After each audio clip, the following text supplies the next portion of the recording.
자, 오늘은 요한복음 2장을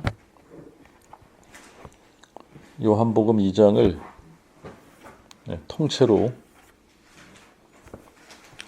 한번 읽어봅시다.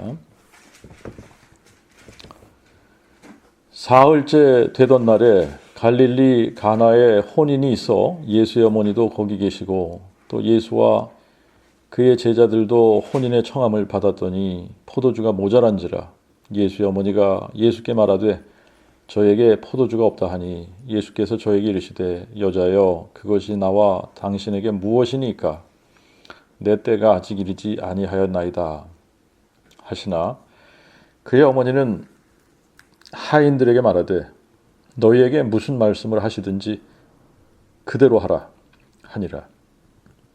거기 유대인의 결례를 따라 물이 2-3통 드는 돌로 된 물항아리 6이 놓였는지라 예수께서 저에게 이르시되 물 항아리를 물로 채우라 하신대 그들이 물 항아리를 아구까지 채우니 예수께서 또 그들에게 이르시되 이제는 떠서 연회장에게 갖다 주라 하심에 그들이 갖다 주었더니 연회장이 물로 된 포도주를 맛보고 그것이 어디서 났는지 알지 못하나 물 떠온 하인들은 알더라.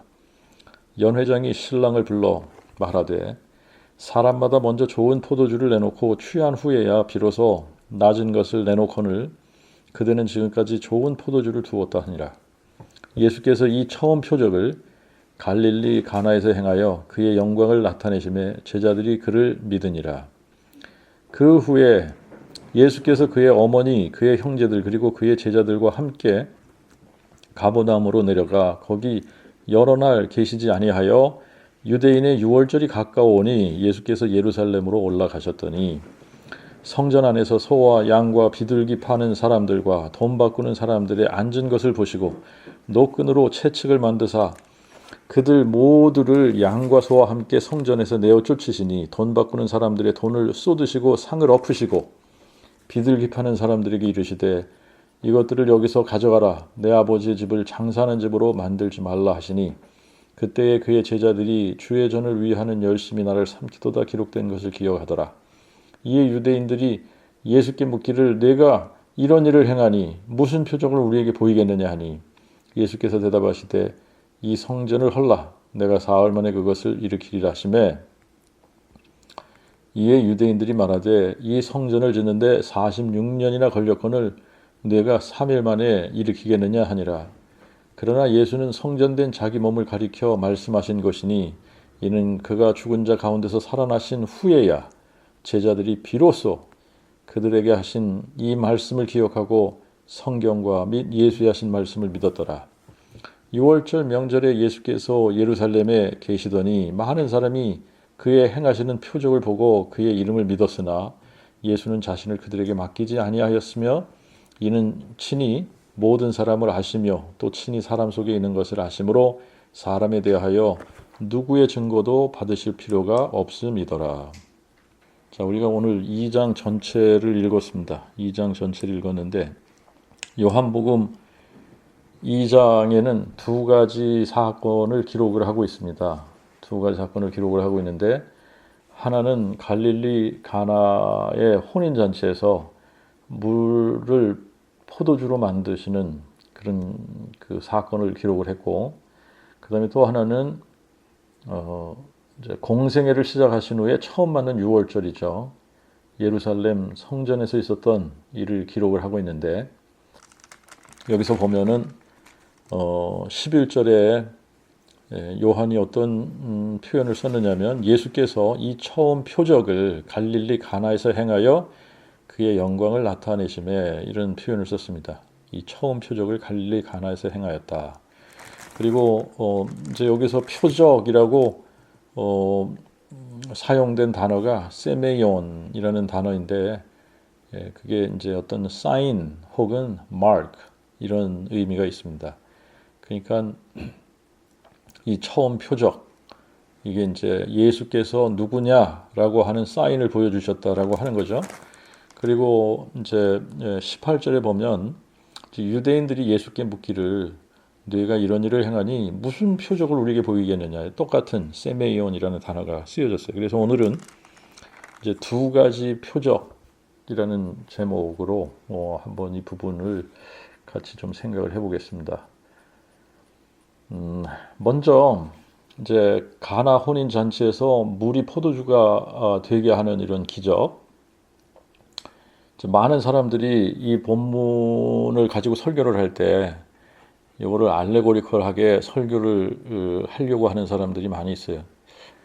그래서 뭐 혼인 잔치는 무엇을 의미하고 또 돌 항아리 6개는 또 뭘 의미하고 물과 포도주는 또 뭘 의미하고 등등 이거를 모든 것에 어떤 영적인 의미를 부여해서 뭘 설명하려고 하는 이제 그런 사람들이 있어요. 오래전에 어떤 사람이 저에게 그런 식으로 설명을 하는데 근데 그것은 요한이 전혀 의도하지 않은 것이다. 자기들 멋대로 해석을 하는 거죠. 자, 요한이 의도한 것은 뭐예요? 요한이 의도한 것은 단순한 겁니다. 요한이 의도한 것은 예수께서 그리스도시다. 예수께서 그리스도시고 예수께서 하나님의 아들이시다. 이거를 증명하기 위해서 쓴 거예요. 자, 예수는 그리스도 하나님의 아들이다 라고 하는 말은 예수는 하나님이 사람 되신 분이다. 예수는 다윗의 뿌리가 다윗의 자손 되신 분이다. 이 얘기잖아요. 그러니까 다시 말하면은 예수는 우리하고 똑같이 생긴 사람이긴 해. 그런데 이분은 하나님이 사람 되신 분이다. 이분은 우리와 똑같이 생긴 사람이긴 한데 이분이 하나님이신 거야. 이분이 우리의 창조주셔. 이분이 영존하신 아버지야. 이분이 전능자시다. 이런 말이에요. 자, 그러니까 2장에 나오는 그 가나 혼인잔치에서 물로 포도주를 만드시는 이 사건은 요한복음 1장에서 요한이 1장 3절에 판타디아우트 에게네토 이게 만물이 그로 말미암아 지은 바 되었다. 이분이 이 모든 것을 창조하신 창조주 하나님이야. 모든 것이 그로 말미암아 나왔다. 예수님은 우리의 창조주시다 그 말이죠. 근데 이 창세기 1장에 가서 보면 태초에 하나님이 하늘과 땅을 창조하시니라 그렇게 나오죠. 그런데 여기서 태초에 하나님이 하늘과 땅을 창조하시는데 창조하실 때 보니까 바이오메로 엘로힘이라는 표현이 쓰여져요. 바이오메로 엘로힘. 이게 하나님이 말씀하시되 이 말이에요. 하나님이 말씀하실 때 요한복음에서 보니까 보세요. 요한복음에서 보니까 그 말씀이 곧 하나님이다. 만물이 그 말씀으로 말미암아 지은 바 되었으니 지은 것이 하나도 그 말씀이 없이는 된 것이 없느니라 그 얘기예요. 하나님이 말씀하심에 빛이 있으라. 그러니까 빛이 있었어요. 하나님이 말씀하심에 그런데 그 말씀이 하나님이시다. 만물이 그 말씀으로 말미암아 지은 바 되었으니 지은 것이 하나도 그가 없이는 된 것이 없다. 그냥 그분이 말씀하시니까 있어졌더라. 그래서 로마서 4장 17절에 아브라함이 믿은 하나님은 어떤 하나님이시냐? 죽은 자를 살리시며 없는 것을 있는 것처럼 부르시는 자시다. 없는 것을 있는 것처럼 부르시는 하나님. 창조주 하나님이잖아요. 없는데 부르시니까 있어. 무에서 유를 창조하시는 분이시다. 이분이 창조주 하나님이시다. 예수님이 우리하고 똑같이 생긴 사람이긴 한데 이분이 만물을 창조하신 창조주 하나님이야. 만물이 그로 말미암아 나왔다. 그러니까 창세기에서 바이오메로 엘로힘 하나님이 말씀하시니까 하나님이 말씀하심에 그냥 나왔어. 그런데 요한복음에서는 그 말씀이 곧 하나님이시다. 그 말씀이 하나님이시기 때문에 만물이 그 말씀으로 말미암아 지은 바 되었고 지은 것이 하나도 그 말씀이 없이는 나온 것이 없는 거예요. 예수님이 어떤 분이냐? 예수님이 없는 것을 있는 것처럼 부르시는 분이시다. 무에서 유를 창조하는 분이시다. 이 얘기를 하는 겁니다. 창조라고 하는 것을 우리가 생각을 해보면 어떤 그 창조라고 하는 것은 그것을 이제 만든 사람이 있다라고 하는 거죠. 만들어진 것이 있으면 그것을 만드신 분이 있다. 그런데 어떤 만들어진 것을 보면은 그 만들어진 것에는 항상 뭐가 드러나게 되어져 있느냐면 그것을 만든 사람의 지혜와 능력이 드러나게끔 되어져 있다. 우리가 그 같은 사람이지만 IQ가 좀 높은 사람들은 이 일반 사람들이 당해내지를 못한단 말이에요. 예를 들면 뭐 이제 테슬라라든지 아인슈타인이라든지 이런 사람들은 그냥 일반 사람들보다 IQ가 높단 말입니다. 똑똑해. 머리가 좋아. 그러니까 이런 사람들은 아무도 상상하지 못한 것들을 발명하는 거예요. 아무도 상상하지 못한 그런 원리들을 발견해내는 거예요. 예를 들면 우리가 이제 이번에 뭐 이렇게 일본하고 한국하고 이런 그 뭐 뜻하지 않은 그런 갈등 뭐 이런 것들이 생기면서 이제 예전에는 일본이 한국보다 앞섰는데 지금은 한국이 여러 모양에서 지금 일본보다 앞서 있는 분야들이 많이 있다. 근데 이제 예를 들면 그 삼성 갤럭시가 요번에 이제 이렇게 폴드 폰이라는 게 출시가 된단 말이에요. 폴드 폰. 이게 접었다가 펴는 그런데 이런 제품을 소개할 때에 여기에 뭐가 나타나느냐 하면 삼성 엔지니어들의 지혜와 능력이 나타나는 거죠. 삼성 엔지니어들의 지혜와 능력이 그들이 만든, 그들이 디자인한 그 제품에 그들의 지혜와 그들의 능력이 나타나서 보여지는 것이다. 그런데 이제 일반인들은 아무리 들여다봐도 어떻게 만들어져서 작동을 하는지 알 수가 없어요. 우리 같은 경우에는 그냥 사용만 하는 거예요. 아, 신기하다, 좋다, 편하다 이러면서 사용만 하고 그것을 누리는 것뿐이죠. 그죠? 창조도 마찬가지예요. 창조도. 인간이 아무리 들여다봐도 어떻게 그분이 창조하셨는지 알 방법이 없어요. 그러니까 우리는 그분이 창조하신 것을 보고 감탄하고 그냥 즐기고 누리는 거예요. 로마서 1장 20절에 창세로부터 하나님의 보이지 아니하는 것들, 곧 그의 영원하신 능력과 신격이 그의 만드신 만물에 분명히 보여 알게 되나니 그러므로 저희가 핑계치 못하느니라 그랬거든요. 그러니까 물이 포도주가 되게 하신 것도 같은 의미다. 예수님은 물을 가지고 포도주를 만드셨지만 물이 없어. 그러면 다른 거 가지고도 포도주를 만드실 수 있는 거예요. 돌을 가지고도 포도주를 만들 수 있고 모래알 가지고도 포도주를 만드실 수 있고 심지어는 이런 것이 없어. 아무것도 없어. 아무것도 없어도 그분은 포도주를 만드실 수 있는 분인 거예요. 그냥 꼭 여기서 물 가지고 포도주를 만드셨기 때문에 뭐 물은 뭘 의미하고 뭐 포도주는 뭘 의미하고 이런 식으로 설명하려고 그러는데 그게 그럴 필요가 없다라고 하는 겁니다. 예수님은 무에서 유를 창조하시는 분이다. 모든 것이 만물이 그로 말미암아 지은 바 된 것이다. 그러니까 예수님은 이제 이 가나 혼인 잔치에서 물이 포도주가 되게 하는 이 기적을 통해서 내가 그니라 이거를 선포하신 것이고 요한도 보여주고 싶은 것이 이분이 바로 창조주 하나님이야. 모든 것을 창조하신 창조주 하나님. 만물이 그로 말미암아 나온 거야. 그러니 물이 포도주가 되게 하는 것은 아무것도 아닌 거지. 이 얘기를 하고 싶은 거죠. 그래서 만물이 그로 말미암아 지은 바 되었음에 1장 3절에 만물이 그로 말미암아 지은 바 되었다. 바로 이분이 그분이야. 이거를 선포하고 있는 거죠.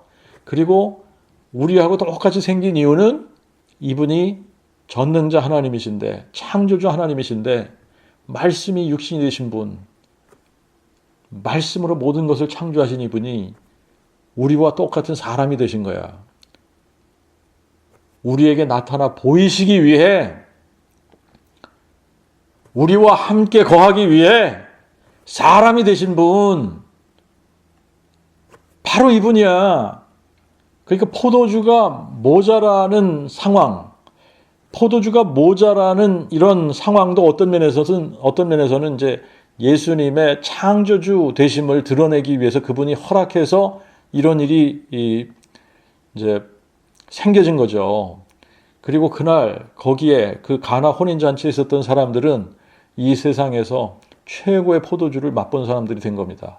어떻게 창조주 하나님의 작품을 맛보냐 말이에요. 그죠? 그래서 이 예수님이 가나 혼인잔치에서 나타내신 표적, 사인, 세메이온, 이거는 예수님이 무에서 유를 창조하시는 창조주 하나님이다. 없는 것을 있는 것처럼 부르시는 하나님, 바로 그 하나님이 우리에게 나타내 보이시기 위해 사람이 되신 분이야. 내가 그니라.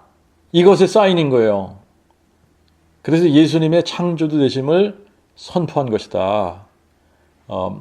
이제 단순하게 그겁니다. 여기서 돌 항아리 6개가 무슨 의미가 있고 이런 거를 설명하기 위해서 요한이 이걸 기록한 게 아니에요. 그냥 단순하게 지금 예수님이 어떤 분이시냐?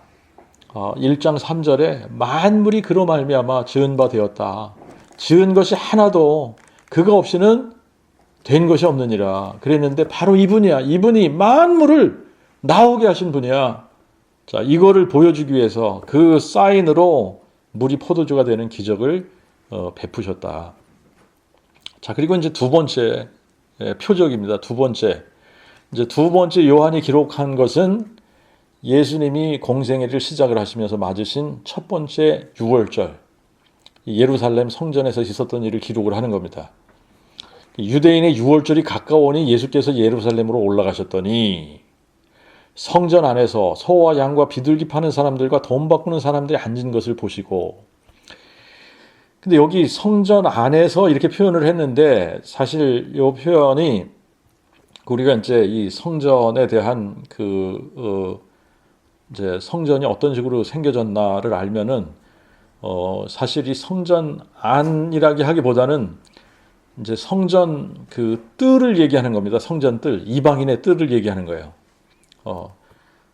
맨 바깥쪽으로 이방인들의 뜰이라고 있는데 이제 이 이방인들은 성전 안에 들어갈 수가 없죠, 그죠? 그래서 이 성전 뜰, 이방인들의 뜰에서 지금 사람들이 소와 양과 비둘기를 팔고 그랬단 말이죠. 그래서 예수님께서 노끈으로 채찍을 만들어서 짐승들과 장사꾼들을 모두 내어 쫓으셨단 말이에요. 그리고 여기 보니까 또 이런 사람들만 있는 게 아니라 돈 바꾸는 사람들도 있었다. 그래서 돈 바꾸는 사람들의 돈을 쏟으시고 상을 엎으시고 비둘기 파는 사람들에게 가지고 나가라. 내어 쫓으신 거예요. 그러면서 하신 말씀이 내 아버지의 집을 장사하는 집으로 만들지 마라 그러시죠. 그럴 때 이제 유대인들이 예수님께 요구한 것이 표적을 요구한 겁니다. 무슨 표적? 무슨 표적? 아니, 내가 이런 일을 행하니 무슨 표적을 우리에게 보이겠느냐? 자, 이제 여기서 이 똑같은 세메이온이라는 단어가 쓰였지만 이제 약간 조금 다른 뉘앙스인 거예요. 당신이 어떤 권한으로 이런 일을 하는지 당신이 가지고 있는 마크, 당신이 어떤 어토리티를 가지고 이런 일을 하는지, 어떤 권한으로 이런 일을 하는지 세메이온, 표적을 보여라. 이들이 원했던 사인이라는 것은 예를 들면 대제사장의 씰 같은 것을 원했던 겁니다. 누구의 어토리티로 이런 일을 하는 거냐? 누가 시켜서 하는 거야? 그런 의미예요. 당신이 이런 일을 행하니 무슨 표적을 우리에게 보이는 거야? 누구의 사인을 가지고 온 거야? 누구의 어토리티를 가지고 이런 거를 하는 거야? 이런 의미죠. 그럴 때 예수님께서 하신 말씀이 이 성전을 헐어라. 그러면 내가 사흘 만에 그것을 일으키리라. 이때 유대인들도 그렇고 아무도 지금 예수님이 무슨 말씀을 하시는지 알아듣는 사람이 없었던 거예요. 성전이 무엇을 의미하는지 이해하는 사람이 아무도 없었던 겁니다. 그러니까 이 사람들은 성전을 짓는데 46년이나 걸렸는데 내가 무슨 수로 3일 만에 일으키겠느냐 그러는 거예요. 그런데 예수님은 성전된 자기 몸을 가리켜 말씀하신 것이다. 성전된 자기 몸. 그런데 지금 우리가 이제 이해해야지 되는 것이 뭐냐면 성전이라고 하는 것은 하나의 모형이다라고 하는 거예요. 하나님의 집을 의미하는데 성전은 모형과 그림자로 하나님께서 유대인들에게 주신 겁니다. 이 유대인들에게 성전은 언제부터 이제 시작이 된 거냐면 출애굽하면서부터 광야에서 하나님께서 모세에게 이 성막에 대한 식양을 보여주시고 성막을 이제 보여주신 대로 이거를 짓게 하셨는데 그때부터 이제 이 성전의 개념이 시작이 되는 겁니다. 그래서 이제 이 성막이나 성전이라고 하는 것은 같은 개념이에요. 같은 개념인데 성막은 이동식이고 성전은 예루살렘의 고정된 건물이란 말이죠. 자, 그런데 이 성막과 성전이 무엇에 대한 모형이냐? 임마누엘의 모형이다. 하나님의 성육신에 대한 모형이다. 자, 가나 혼인 잔치에서 물이 포도주가 되게 하신 것은 1장 3절에 만물이 그로 말미암아 지은 바 되었다. 이것의 설명이지만 지금 이 성전에 관한 부분은 1장 14절 말씀이 육신이 되어 우리 가운데 거하심에 이 부분에 대한 것이에요. 성전은 1500년 동안 시각적인 모형으로 하나님께서 주신 겁니다. 내가 너희 가운데 장막을 치고 너희와 함께 할 거야. 내가 너희와 함께 하기 위해 너희와 똑같은 사람이 되어서 너희 가운데 거할 거야. 이것을 모형으로, 시각적인 모형으로 이거를 보여주신 거예요. 그래서 내가 너희들하고 함께 하기 위해서 이제 하나님이 우리와 함께 하신다. 이게 임마누엘이잖아요. 임마누엘, 우리와 함께 하시는 하나님.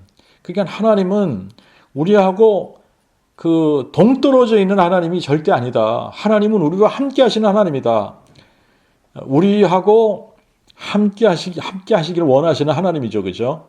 그래서 광야에 지금 이스라엘 사람들이 이제 캠프, 진을 치고 텐트를 치고 살아갈 때에도 하나님께서 나도 너희들하고 함께, 나도 텐트 치고 너희들하고 함께 지낼 거야. 자, 그것의 모형이란 말입니다. 나도 너희들과 같은 모습으로 내가 너희들에게 가서 너희들하고 함께 할 거야. 그래서 이제 이 성막을 세울 때에는 항상 성막이 중앙에 있는 거예요. 이 성막을 먼저 치는 겁니다. 그리고 나서 이 성막의 문이 있는 성막의 동쪽에 아론과 아론의 아들들, 제사장들이 이 성막 문 앞에 장막을 치고 다른 레위 지파 사람들 세 지파가 서쪽과 남쪽과 북쪽으로 진을 치면서 나머지 이스라엘 지파들은 세 지파씩 묶어서 동서남북으로 진을 치는 겁니다. 그래서 항상 성막이 이스라엘 백성 중앙에 자리 잡게 되는 거죠. 그래서 이 성막 중심의 삶이 이때부터 시작이 된 거예요. 이때부터 시작이 되고 이제 솔로몬이 예루살렘 성전을 지었을 때에는 어떤 제사를 하나님 앞에 드리건 제사를 드리려면 예루살렘 성전에 와서 제사를 드려야 된다. 그리고 1년에 3차례 무조건 예루살렘에 와서 이 절기를 지켜야지 됐어요. 그게 무교절, 오순절, 장막절. 예루살렘에 와서 절기를 지키도록 명을 하셨는데 올 때에는 빈손으로 오지 말라 그랬거든요. 항상 예물을 준비하라 그러셨습니다. 근데 이게 멀리서 오는 사람들이 문제죠. 그죠? 멀리서 오는 사람들이 예물을 멀리서 가지고 올 수가 없잖아요.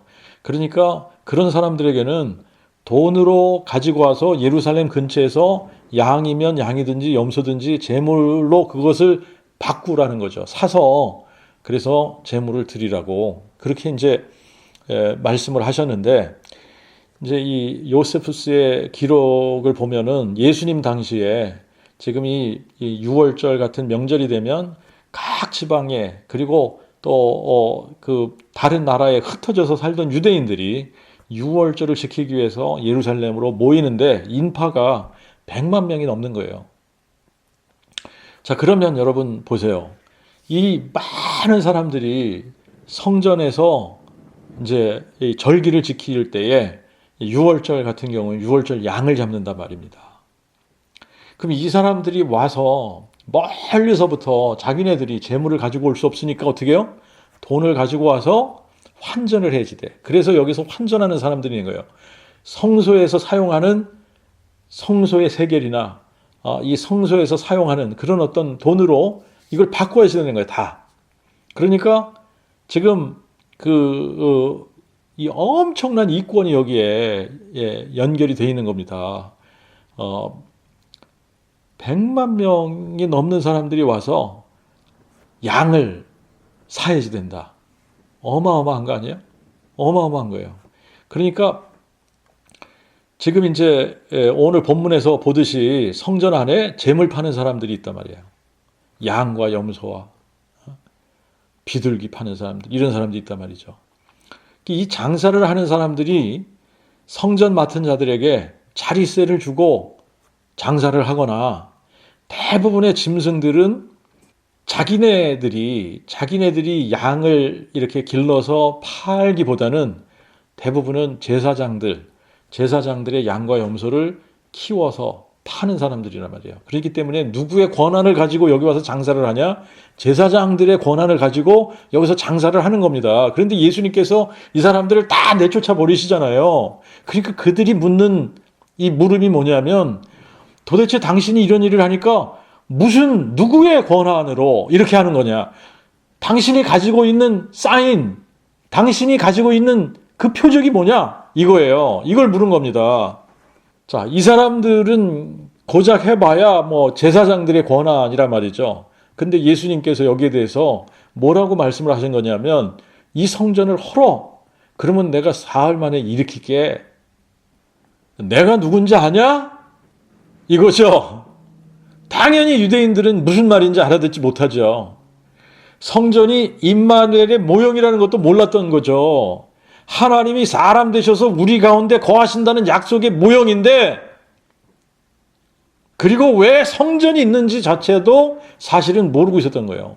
이게 하나의 이 종교 시스템이 되면 그 종교 시스템 속에서 우리가 뭘 종교적인 행위를 하는 것을 중요하게 여기지만 그 왜 하는지를 모르는 거예요. 자, 성전에서 제사를 드리는 것은 하나님께서 우리의 죄를 없이 하시고 마귀를 멸하기 위한 영원한 속죄의 제사 때문에 이거를 모형이라는 것, 이게 모형으로 우리에게 주신 거거든요. 근데 이게 모형이라는 것을 그들이 알지 못했다라고 하는 거예요. 근데 이게 아직도 유대인들에게는 막혀 있는 부분입니다. 지금도 그들이 기다리는 메시아는 정치적인 메시아를 기다리는 거예요. 지금도 그들이 원하는 거는 성전을 다시 짓고 다시 짐승의 제사를 드리는 걸 원하는 거예요. 자, 그런데 이제 하나님이 사람 되신 이유가 뭐냐? 지금 이 하나님이 사람 되신 것, 이게 너무너무나 중요하단 말입니다. 성경은 이것이 그 복음의 가장 중요한 부분이다, 이렇게 얘기를 하는 거예요. 그래서 요한일서 4장에서도 보면 우리가 영을 분별할 수 있어야 되는데 어떻게 영을 분별하냐? 하나님의 영은 이것으로 하나니 곧 예수 그리스도가 육체로 오신 것을 시인하는 영마다 하나님께 속한 것이요, 예수 그리스도 육체로 오신 것을 시인하지 않는 영마다 하나님께 속한 것이 아니니 이것이 곧 적그리스도의 영이라. 자, 그러니까 이 하나님이 사람 되신 부분, 이 부분이 강조되어져야지 되는데 이 부분이 잘 강조가 안 되고 있다라고 하는 거죠. 하나님이 사람 되신 이 부분, 하나님이 사람이 되셨다. 그런데 하나님이 사람 되신 이유가 뭐냐? 하나님이 사람 되신 이유는 영원한 생명을 주시기 위함이다. 영원한 생명을 주시기 위해서 하나님이 사람이 되셨는데, 영원한 생명은 죄의 문제가 해결돼야만 영원한 생명을 주실 수 있는 거예요. 그래서 다른 말로 이거를 하면은 죄의 문제를 해결해 주시러 오신 것이다. 죄의 문제를 해결해 주러 오셨는데, 그러면 인류의 원죄는 아담부터 시작을 한 거 아니냐? 아담의 원죄, 이것만 없애면 되는 거냐? 근데 그게 아니죠. 아담이 죄를 짓기 전부터 죄를 지은 존재가 있는 거예요. 인류의 원죄는 아담부터 시작을 하지만 죄의 시작은 아담부터가 아니다라고 하는 거예요. 죄의 시작, 죄의 그 뿌리죠. 죄의 뿌리, 죄의 근원은 타락한 천사, 루시퍼, 사탄, 마귀, 옛뱀. 그래서 죄의 근원이 아담이 아니라 타락한 천사, 마귀, 사탄이에요. 그러므로 죄의 문제를 해결하기 위해서는 죄의 근원, 죄의 뿌리를 멸해야 된다는 거죠. 그럼 죄의 뿌리를 멸하려면 마귀를 멸해야 되는 거예요. 마귀를. 그래서 요한일서 3장 8절에는 마귀는 처음부터 범죄한 자라. 이 때문에 하나님의 아들이 나타나신 바 되셨으니 곧 마귀의 일을 멸하려 하심이라. 그리고 히브리서 2장 14절 15절에도 보면 자녀들은 혈과 육에 참여하는 거로 저도 또한 같은 모양으로 혈과 육에 참여하심은 저가 자신의 죽음을 통하여 사망의 권세 잡은 자 곧 마귀를 멸하시며 죽음을 무서워 평생 종노릇한 모든 자들을 놓아주려 하심이라 그랬거든요. 마귀가 멸해져야 죄의 문제가 완전히 해결이 되는 거고 죄의 종노릇하던 자들이 노임을 받게 되는 겁니다. 그래서 죄의 문제를 해결하기 위해서 하나님께서 계획하신 것이 제사라는 거예요. 제사. 제사를 드리기 위해서는 꼭 필요한 게 있는데 성전이 필요한 겁니다. 성전이 필요하고 제물이 있어야지 되고 제사장이 있어야지 되는 거죠. 그래서 율법에서 가장 중요한 부분이 이 제사 제도에 관한 부분인데 율법이 완전하지 않다라고 하는 것은 제사 제도가 율법의 제사 제도가 이게 그냥 모형이고 그림자이지 이게 실체가 아니다라고 얘기를 하는 거예요. 율법의 제사 제도는 완전하지 않아요. 왜 완전하지 않냐? 모형이거든. 이게 그림자거든. 그러니까 모형하고 그림자가 하는 것은 실체를 바라보게 하는 거예요. 실체를 바라보게 하는 거. 자, 성전도 모형이고 그림자. 제물도 모형이고 그림자. 제사장도 역시 모형이고 그림자란 말이에요. 그러니까 구약의 제사 제도는 이게 완전한 게 아니에요. 그러니까 구약의 제사 제도는 역할이 하나 있는데 그 역할이 뭐냐? 완전한 실체가 오는 것을 바라보도록 하는 역할을 하는 거예요. 자, 이 부분을 우리가 자세히 살펴보려면 히브리서 7장부터 10장을 읽어야지 돼요. 히브리서 7장부터 10장. 그런데 이거를 우리가 다 읽을 수는 없으니까 제가 여기서 중요한 부분만 이렇게 연결해서 한번 뽑아서 읽어보겠습니다. 자, 이전의 계명이 연약하고 무익함으로 그것을 과연 폐하신 것이니라. 율법은 아무것도 온전하게 못했으나 그것이 더 좋은 소망을 가져왔으므로 이로 말미암아 우리가 하나님께 나아가느니라. 율법은 약점 있는 사람들을 대제사장으로 세웠거니와 율법 후에 하신 맹세 말씀은 영원히 온전케 되신 아들을 세우셨느니라. 저희의 섬기는 것은 하늘에 있는 것들의 모형과 그림자라. 만약 그 첫 언약이 흠이 없었다면 둘째 것을 요구할 일이 없었을 것이나 그러나 첫 것을 허물하여 그들에게 이르시되 보라 날이 이르리니 나 여호와의 말이라. 그때에는 내가 이스라엘 집과 유다 집으로 새 언약을 세우리니. 여기서 새 언약이라고 말씀하셨으니 이는 하나님이 첫 것을 폐기하신 것으로 이제 그것은 낡아지고 쇠하게 되어 곧 없어지게 될 것이니라. 이것은 현재까지의 모형이니 이를 따라 드리는 예물과 희생 제물은 섬기는 자로 그 양심을 온전케 할 수가 없느니라. 그러나 그리스도가 장래의 좋은 일의 대제사장으로 오사 손으로 짓지 아니한 예컨대 이 건물이 아니고 더 위대하고 완전한 성막을 통하여 염소와 송아지의 피로 아니하고 오직 자신의 피를 가지고 단 한 번 성소에 들어가사 영원한 대속을 이루셨느니라. 그리하여 이 그리스도는 참된 것들의 단순한 모형인 손으로 만든 성소에 들어가지 아니하시고 오직 하늘 그 자체에 들어가사 이제 우리를 위하여 하나님 앞에 나타나셨느니라. 그러나 율법은 장차 오는 좋은 일의 그림자요 참 형상이 아니므로 해마다 계속해서 드리는 바 그러한 희생 제물로는 그 나오는 자들을 결코 온전케 할 수 없나니 그러면 섬기는 자들이 단번에 정결케 되어 더 이상 죄를 느끼지 않았을 것이니 그들이 드리는 일을 아마 그쳤으리라. 자, 율법이 완전한 것이 아니라고 얘기를 하는 겁니다.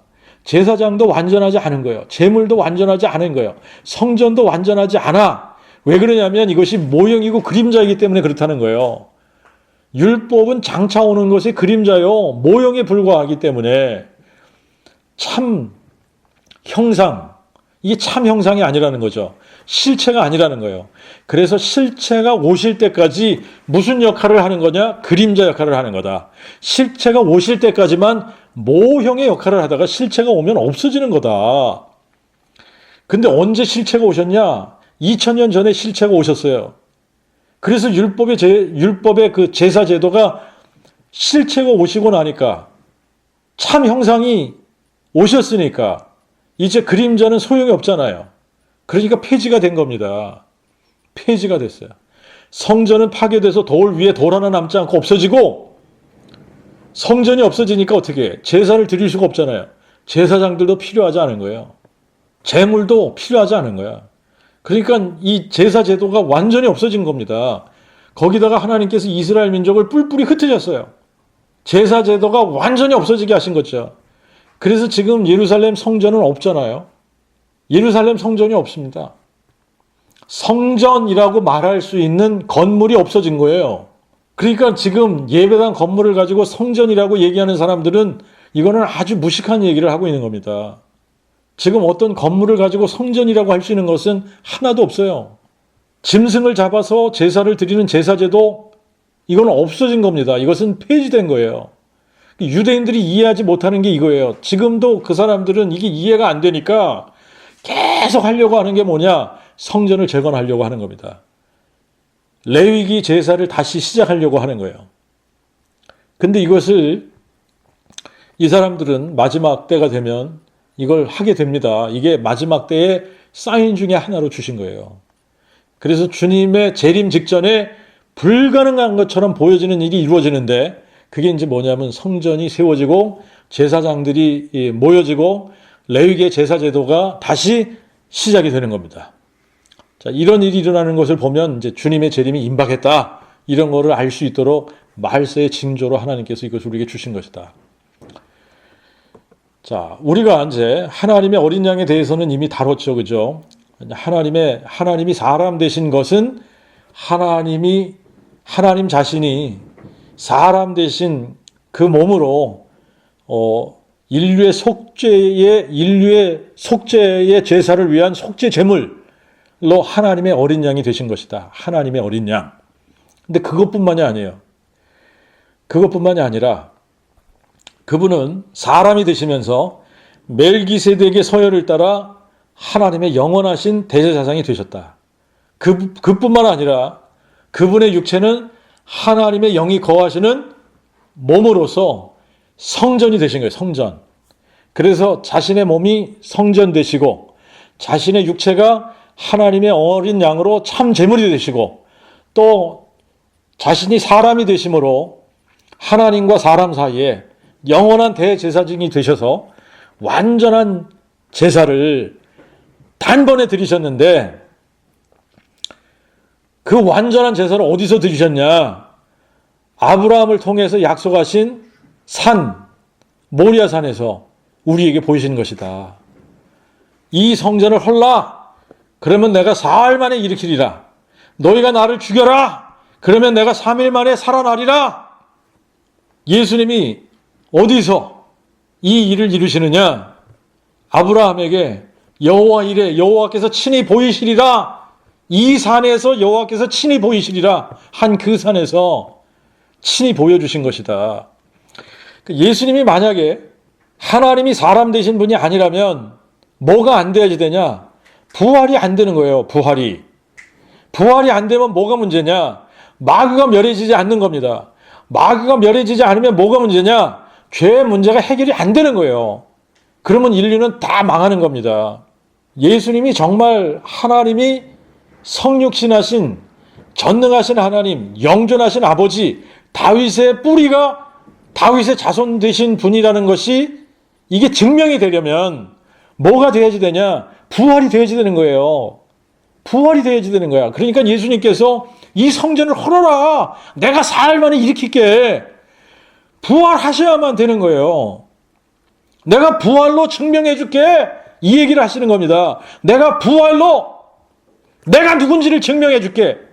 부활하셔야만 예수님의 십자가가 자신의 죄 때문에 죽으신 것이 아니라 온 인류를 위한 속죄의 제사다. 이게 증명이 되는 거예요. 완전한 속죄 제사를 단번에 드리신 것이다. 이게 증명이 되는 겁니다. 예수님이 부활하셔야만 마귀가 멸해졌다. 이게 증명이 되는 겁니다. 예수님이 부활하셔야만 이분이 정말 부활이고 생명이구나. 이게 증명이 되는 거예요. 이 성전을 헐어라. 그러면 내가 3일 만에 일으킬게. 너희가 나를 죽여봐. 그러면 내가 3일 만에 다시 일어날게. 부활로 내가 증명을 해줄게. 부활로 내가 누군지를 증명해 줄게. 부활이 안 되면 아무것도 아닌 거잖아요. 그래서 부활하신 후에야 비로소 제자들이 이 말씀이 무슨 말씀인지를 알게 된 겁니다. 이 성전을 헐어라. 그러면 내가 3일 만에 일으키리라. 부활하신 후에야 비로소 모든 말씀이 풀어지고 믿어진다는 겁니다. 근데 그거는 지금도 마찬가지인 거예요. 예수님의 부활이 마음에 믿어지지 않으면 말씀이 풀어지지 않습니다. 예수님의 부활이 마음에 믿어지지 않으면 예수 믿는 게 아닌 거예요. 제가 그렇게 했듯이 많은 사람들이 지금 착각하는 게 뭐냐면 머리로 아는 것을 마음에 믿는다고 착각을 하는 겁니다. 근데 머리로 아는 것은 마음에 믿는 게 아니에요. 머리로 아는 것을 가지고는 구원을 받을 수가 없습니다. 구원을 받지 못하면 구원의 능력이 나타나질 않아요. 성전을 헐면 3일 만에 일으키시는 것이 마음의 눈으로 보여줘야 되는 거예요. 그래야 비로소 예수를 믿게 되는 겁니다. 예수님의 부활이 마음에 믿어져야 비로소 예수께서 그리스도 곧 하나님의 아들이심을 믿게 되는 거예요. 정말 예수님이 영존하신 아버지가 사람 되신 분이구나. 이분이 전능하신 하나님인데 우리와 함께 하시기 위해서 사람이 되신 분이구나. 이분이 임마누엘, 우리와 함께하는 하나님이시구나. 이분이 정말 하나님의 아들, 하나님이 하나님의 아들 되신 분이구나. 그래서 구원을 받는 거예요. 그게 진짜 예수를 믿는 겁니다. 그럴 때 성경이 다 믿어지는 겁니다. 부활이 마음에 믿어질 때 비로소 우리가 예수님과 같이 우리 자신이 뭐가 되냐면 성전이 되는 거예요. 우리 자신이 성전이 되고 우리 자신이 성전이 되면 그걸로 끝나는 게 아니라 우리 자신이 또 산 제물이 되는 겁니다. 우리 자신이 산 제물이 되고 우리 자신이 왕 같은 제사장이 되어서 하나님이 기뻐하시는 거룩한 산 제사, 신령한 제사를 드리는 사람들이 되는 거예요. 이때부터 신령한 예배자들이 되는 겁니다. 뭐가 될 때? 예수님의 부활이 이 성전을 헐어버려라. 그러면 내가 사흘 만에 일으키리라. 이게 마음에 믿어질 때 우리는 구원을 받고 하나님이 기뻐하시는 거룩한 산 제사를 드리는 신령한 예배자들이 다 되는 것이다 라고 하는 겁니다. 자, 기도하겠습니다.